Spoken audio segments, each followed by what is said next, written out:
Hello student, good morning to all of you. कैसे हैं आप सब? देना आप लोग अच्छे होंगे।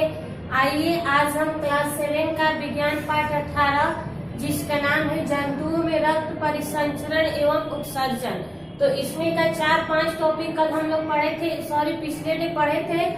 रक्त परिसंचरण का मतलब होता है कि शरीर में रक्त का बहाव होना या शरीर के पूरे अंगों में रक्त का क्या करना, घूमना ही क्या कहलाता है, रक्त परिसंचरण।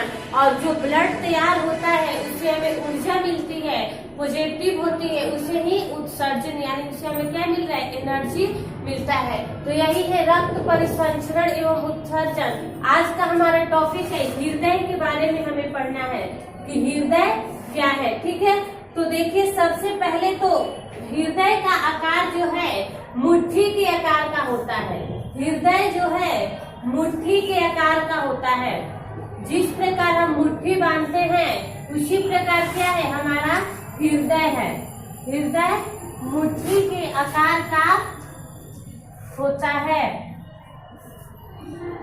ठीक है, जिस प्रकार अगर हम मुट्ठी बांधते हैं उसी प्रकार हमारा क्या है, हृदय है। तो हृदय जो है मुट्ठी के आकार का होता है तथा हृदय को 4 भागों में बांटा गया है। हृदय को 4 भागों में बांटा गया है। हृदय को 4 भागों में बांटा गया है। 4 भागों में बांटा गया है। बांटा गया है यानी 4 कोष्ठकों में बांटा गया है। जैसे 1, 2, 3 और 4 यही क्या है, कोष्ठक ही क्या है, हृदय है। हृदय को 4 कोष्ठक में यानी 4 कोष्ठक में बांटा गया है। इसमें पहले कोष्ठक को पहला कक्ष और दूसरे कोष्ठक को दूसरा कक्ष कहा जाता है। ठीक है, पहला कक्ष और दूसरा कक्ष। पहले 2 कोष्ठक को पहले हृदय के पहले 2 कोष्ठक को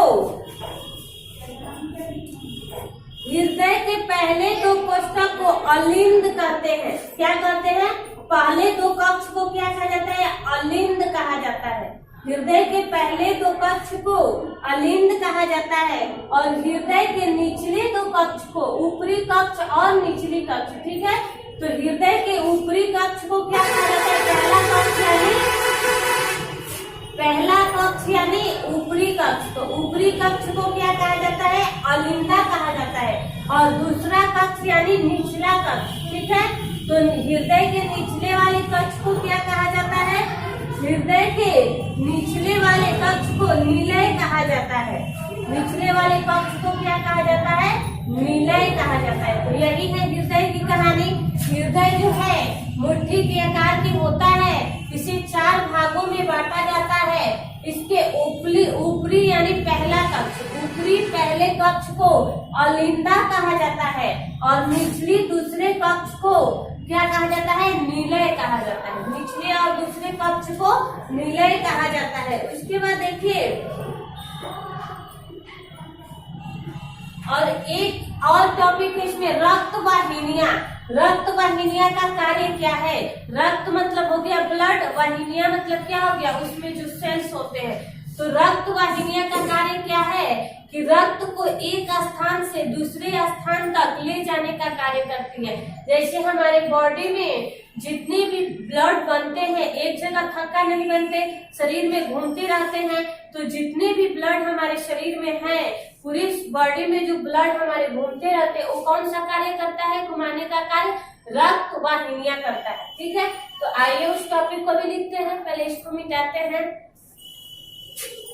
रक्त वाहिनियां का देखिए, इसके बाद है रक्त वाहिनियां। रक्त वाहिनियां, ठीक है, तो रक्त वाहिनियां का कार्य क्या है?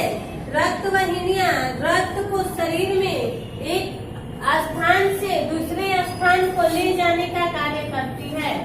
तो लिखेंगे इसमें रक्त वाहिनियां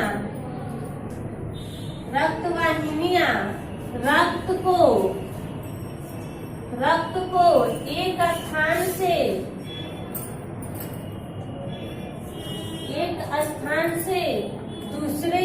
स्थान तक ले जाने का कार्य करती है।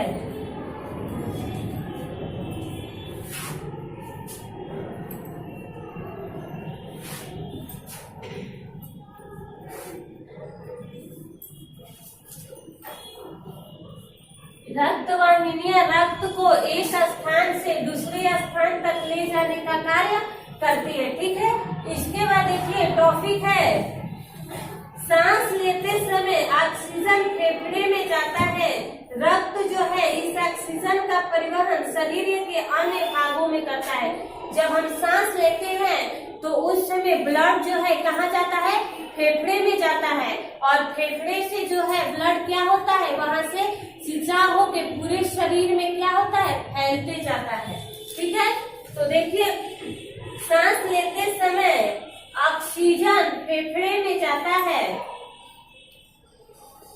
सांस लेते समय ऑक्सीजन, ऑक्सीजन का क्या होता है, सूत्र O। सांस लेते समय ऑक्सीजन फेफड़े में जाता है।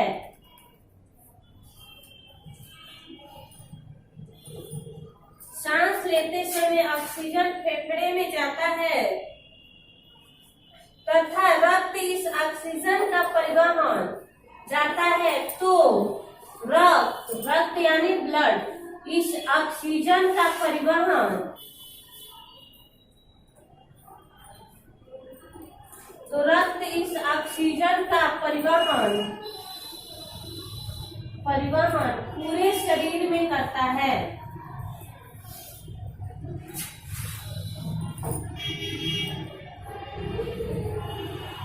पूरे शरीर में करता है। ठीक है, तो यही है 5-6 टॉपिक, इसे आप लोग नोट कर लीजिए। हृदय के बारे में, रक्त वाहिनियां के बारे में, सांस लेते समय रक्त जो है, सारा कहानी हम लोग इसके बारे में पढ़े, सिर्फ ब्लड के बारे में। ठीक है, तो यही है सब ब्लड के बारे में। आगे का टॉपिक हम कल पढ़ेंगे। इतना टॉपिक आप लोग याद कीजिए। आज का क्लास इतना ही। ओके।